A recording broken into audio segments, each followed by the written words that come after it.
కమ్మనైన నోరూరించే కొబ్బరి లడ్డు ఈ విధంగా తయారు చేసుకున్నారంటే జ్యూసీగా చాలా చాలా రుచిగా ఉంటుందండి. సింపుల్ ప్రాసెస్లో చేసుకోవచ్చు.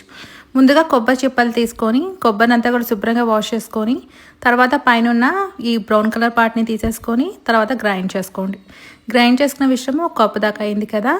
తర్వాత బాండీలో 2 టేబుల్ స్పూన్ నేతిని వేసుకొని ఈ కొబ్బరి మిశ్రమాన్ని పొడి పొడిలాడేంత వరకు మంచి రంగు వచ్చేదాకా వేయించేసుకోండి. తర్వాత ఏ కప్పుతో అయితే మనం కొబ్బరి మిశ్రమం తీసుకున్నామో అరకప్పు దాకా బెల్లం వేసుకోండి. బెల్లం అంతా కూడా బాగా పూర్తి కరిగిపోయాక కన్సిస్టెన్సీ కొంచెం ఈ విధంగా దగ్గర పడిపోవాలండి. తర్వాత మనకి ఉండలాగా చుట్టుకోవడానికి వస్తుందో లేదో చెక్ చేసుకోండి. కన్సిస్టెన్సీ ఈ విధంగా ఉన్నాక స్టవ్ అనేది ఆఫ్ చేసేసుకొని ఫైనల్గా కొద్దిగా యాలకుల పొడి వేసుకొని పూర్తిగా చల్లారేంత వరకు పక్కన పెట్టుకోవాలండి. చేతికి కొంచెం నేతిని అప్లై చేసుకొని లడ్డూలను చుట్టేసుకొని వేరొక ప్లేట్లోకి తీసుకోండి. వీటిని ఒక అరగంట అయ్యాక స్టోర్ చేసుకోవచ్చు అండి. చాలా చాలా రుచిగా ఉంటుంది. మీరు కూడా చూసి ట్రై చేసి ఎలా వచ్చిందో కామెంట్ రూపాన్ని తెలియచేయండి. Thank you.